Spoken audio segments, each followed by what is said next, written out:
Estamos de volta e vamos continuar a nossa conversa nesta edição de terça-feira, que é a última terça-feira do ano de 2020. Estou aqui a conversa com a Madalena Chiala, coach, formadora, instrutora online, palestrante, consultora, licenciada em Educação Social e amiga dos seus amigos. Hoje vem juntar-se a nós também para falar um pouco sobre o valor da amizade. Então, como eu dizia antes de irmos para o intervalo, Madalena, no direto feito pela nossa repórter, a Marcela Veloso, foi levantado em duas ocasiões a questão da melhor amiga, do melhor amigo.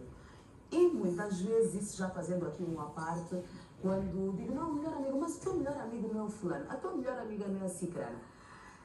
Em cada fase, nós temos um amigo com quem nos damos muito bem. Eu ia acrescentar, em cada fase, Mara, e mediante determinado tipo de situações.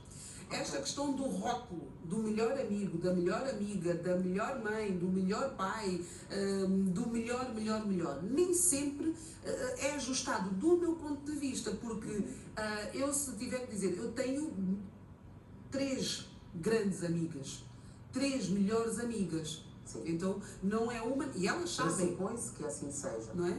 Então, esta questão do rótulo, e muitas vezes as pessoas dizem, não, tu só podes ter uma melhor amiga. Até que ponto é que eu só posso ter uma melhor amiga? Até porque há determinados assuntos em que eu me sinto mais à vontade para falar com a amiga A do que com a amiga B, outros assuntos com a amiga C e outros assuntos com a amiga D. Então nós é que gostamos muito de colocar um rótulo e quando as pessoas se apercebem que nós temos mais do que uma melhor amiga, parece que causa problema aos outros. E às vezes... E essa coisa de colocar o rótulo, Madalena, de alguma forma acaba por fechar o cerco aos amigos para que demonstremos a amizade, para que falemos dessa amizade. Eu iria dizer de outra forma. Até que ponto são amigos ou são conhecidos? Okay. Porque às vezes nós baralhamos aqui um bocado as coisas. Nós conhecemos muita gente e somos próximas a muitas pessoas e damos-nos bem com muita gente. Mas quem é de facto amigo? É uma questão que coloco aqui no ar, porque termos muitos conhecidos, muitas pessoas à nossa volta, mas de facto aquele amigo, a quem é que tu recorres quando tu tens determinado assunto para falar? Então, quando é um amigo, não importa se é o melhor, se é, não vou dizer o pior, ou o melhor mais, o melhor menos, o mais melhor, que não existe, não importa isto, o que importa é ser um amigo, um bom amigo. Então eu gosto muito de dizer, é o bom amigo, e o amigo, em vez do melhor ou a pior, mas o bom amigo em vez do melhor amigo. Então, esta situação de nós identificarmos os nossos bons amigos e começarmos a perceber exatamente quem são os conhecidos, não é?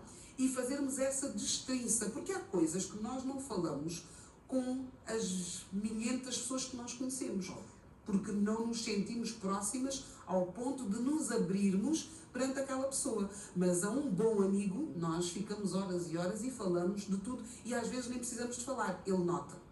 O bom amigo provavelmente é aquele que Roberto Carlos cantou, o amigo incerto nas horas incertas. Completamente. Em que não temos outra pessoa a quem recorrer e sabemos que há de nos ouvir e puxar as orelhas, que muitas vezes, enquanto amigos, não aceitamos os puxões de orelhas, né? Não aceitamos os puxões de orelhas com tanta facilidade, porque às vezes até é a forma como se fala, se calhar no momento não ser adequado para o efeito. É verdade. Mas um bom amigo pode puxar as orelhas. O grande segredo é de que forma é que ele puxa as orelhas. Diz que muitas vezes nós temos razão, mas perdemos-la quando não usamos de uma boa comunicação. Quando não usamos da forma correta para fazermos a tal chamada de atenção. Eu às vezes tenho amigas que eu digo, tu pareces minha mãe, porque tem aquele ar e aquela necessidade de corrigir, de chamar a atenção, de alertar, de despertar para determinadas situações. E um bom amigo faz isso. Agora, de que forma é que eu faço isto? E às vezes nós aqui temos situações que comunicamos tão mal e achamos que por sermos tão amigos ou bons amigos que temos o direito de comunicar de determinada maneira. E há dias em que isso até passa, mas há dias, de acordo com o nosso estado, que isso não passa. Então temos que saber como comunicar, como transmitir, como puxar as orelhas. Mas um bom amigo pode e deve sim, sempre que necessário, chamar a atenção, despertar, alertar o nosso amigo ou amiga para que de facto ela possa parar e olhar para aquilo que foi o seu comportamento. Então eu gosto muito de dizer que às vezes nós pensamos que a pessoa agiu mal. Comportamento gera comportamento. Mas muitas vezes o que está por trás daquele comportamento até é uma boa ação. Queres explicar melhor isso? Por exemplo, eu quero chamar a atenção a Mara Dalva por uma situação que a Mara Dalva não agiu corretamente. E quiçá a Mara Dalva até sabe que não agiu corretamente. Eu tenho várias formas de chegar ao pé da Mara e chamar a atenção. Então, o meu objetivo, ou seja, o que me leva a chamar a atenção à Mara Dalva é eu ter reconhecido que a Mara, naquele momento, não agiu como ela deveria ter agido. Então, o motivo que me leva a chamar a atenção é positivo, que é alertar, despertar a Mara para uma determinada situação.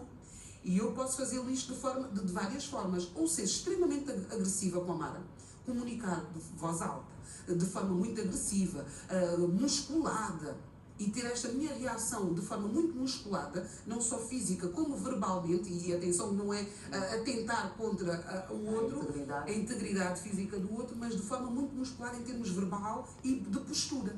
E outra coisa é dizer, olha, Mara, diminuir a musculatura, falar de forma mais assertiva, usar as melhores palavras, ver o melhor tom, a melhor altura para eu poder falar com a Mara. Mara, lembras-te? Ontem aconteceu isto.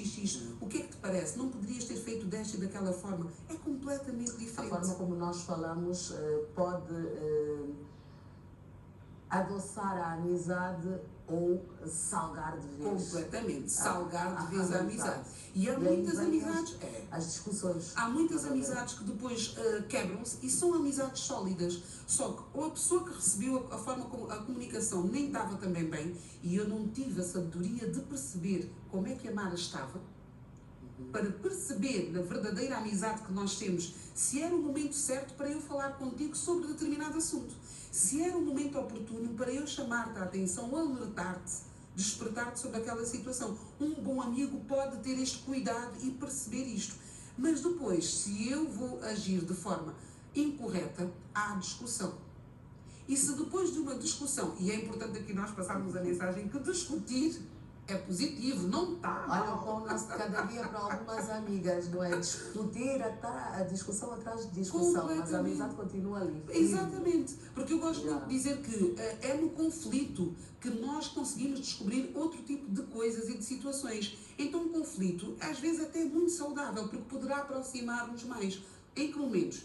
Temos essa discussão de amigos, de amigas, mas depois há que fazer uma reflexão, deixar passar o tempo necessário, horas às vezes, dias às vezes, para voltarmos a conversar e acertarmos e termos a abertura para ouvir, mas ouvir no verdadeiro sentido. Então eu iria dizer mais, termos a abertura para escutar efetivamente o que é que o outro nos tem a dizer e tentar entender, colocar-nos no lugar do outro, a tal empatia, e tentarmos perceber se de facto foi um mal-entendido e aquilo ficou sanado e a amizade continua. Dependendo do teor do que se diz na discussão, o mal-entendido pode ser esquecido. Completamente. É que em alguns casos o que nós vemos é naquele momento de discussão, no calor, no afã da discussão, muitos amigos acabarem por se magoar, por se ferir com assuntos que são chamados à discussão, que alguém já terá pensado, bem, isso já passou, já foi há tanto tempo, já passou.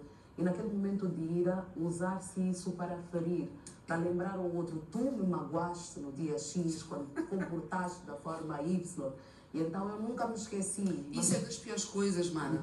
Isso é das piores coisas quando nós estamos num momento de discussão, de conflito, e irmos rebuscar situações de anos atrás, de meses atrás. Porquê é que não se resolveu aquilo? Então ficou ali grãozinho de areia que foi beliscando esta relação.